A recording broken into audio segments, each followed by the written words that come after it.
প্ৰদেশ কংগ্ৰেছৰ সাধাৰণ সম্পাদক ৰেহানকে পৰীক্ষা কৰি বিশ্বজিৎ ৰায় চৌধুৰী, দেৱব্ৰত সাহা, নিপা এইসকল আজি প্ৰদেশ কংগ্ৰেছৰ পৰা আমি ডিমা হাছাও জিলালৈ আহিছোঁ। পুৱাবেলা আমি ৱেষ্ট কাৰ্বি জিলালৈ গৈছোঁ এক উদ্দেশ্যলৈ যে অহা 16 তাৰিখে আমাৰ অল ইণ্ডিয়া কংগ্ৰেছ কমিটিৰ সভাপতি মানিকাৰ্জুন খাৰ্গে ডাঙৰীয়া আৰু আমাৰ প্ৰিয় নেতা বিৰোধী দলৰ সভাপতি ৰাহুল গান্ধী ডাঙৰীয়া গুৱাহাটীলৈ আহিব। এই সময়খিনিত গৌৰৱ গগৈ ডাঙৰীয়া নতুন সভাপতিয়ে ঠিক কৰিছে যে আমাৰ কংগ্ৰেছৰ মণ্ডল কংগ্ৰেছ পৰ্যায়ৰ লোকসকলৰ লগত এটা ইণ্টাৰেকশ্যন, এটা মত বিনিময় আমাৰ সভাপতি আৰু আমাৰ দলপতিৰ লগত। সেই অৰ্থে ডিমা হাছাও জিলাত মোক কৈছে যে আপুনি যাওক, এই লোকসকলৰ লগত কথা পাতক, কথা পাতি কেনেকৈ আহিব, কি কৰিব, গোটেই কথাখিনি আপুনি আলোচনা কৰক।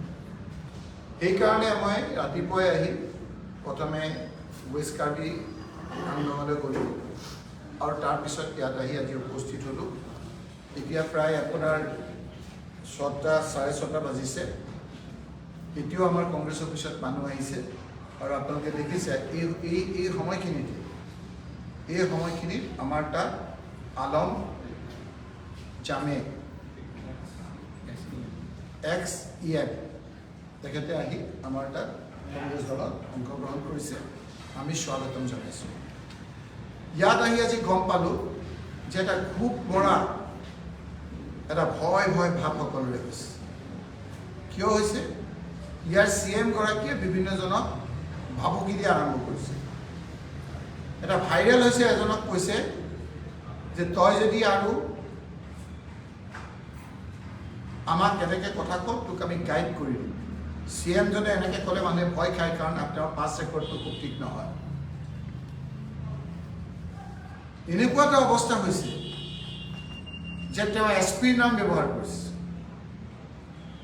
কি হৈছে আজি হিমন্ত বিশ্ব শৰ্মাৰ মুখ্যমন্ত্ৰীৰ দিনত অসমখনত এক অৰাজকতাৰ সৃষ্টি কৰিছে।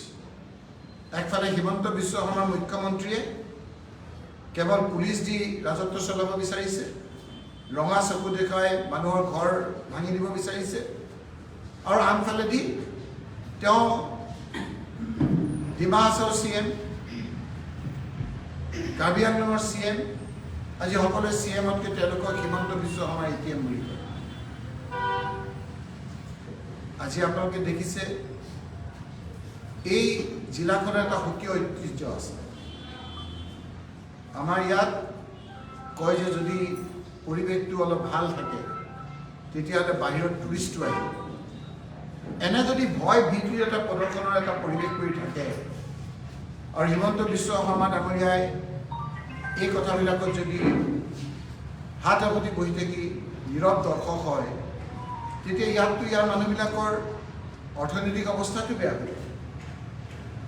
ডিমা হাছাওৰ এই জিলাখনৰ এটা সুকীয়া ঐতিহ্য আছে। ইয়াত ফুৰিবলৈ আহে, ইয়াত প্ৰাকৃতিক সৌন্দৰ্য দেখি আপোনাৰ বহুতে ভাল পায়। বহুতে আপোনাৰ ইয়াত ছুইজাৰলেণ্ড বুলিও কয় এটা সময়ত।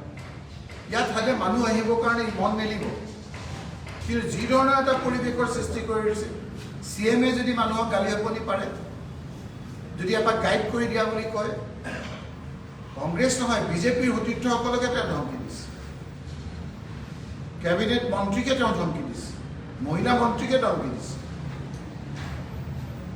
আনহাতেদি ইয়াত আহি গম পালোঁ এতিয়া যে এনেকুৱা ফাইনেন্সিয়েল ক্ৰাইচিছ ডিমা হাছাওত কেতিয়াও হোৱা নাই। 300-400 কোটি টকা এতিয়া বকায়া আছে, মানুহে পাবলগীয়া আছে। গোটেই উন্নয়ন স্থবিৰ। আনফালে বিভিন্ন চিণ্ডিকেট, ট্ৰাকৰ পৰা লোৱা চিণ্ডিকেট, বিভিন্ন ভয়ভীতি খোৱাই চিণ্ডিকেট, এক অৰাজকতাৰ পৰিৱেশৰ সৃষ্টি কৰিছে। সেইকাৰণে শান্তিপ্ৰিয় এই ডিমা হাছাওৰ ৰাইজে আজি এক খুব কৰা ভয়ংকৰ এটা পৰিৱেশত জীয়াই থাকিবলগীয়া হৈছে। সেইকাৰণে ইয়াত আদানীক 9,000 বিঘা মাটি দি দিবলৈ বিচাৰিছে।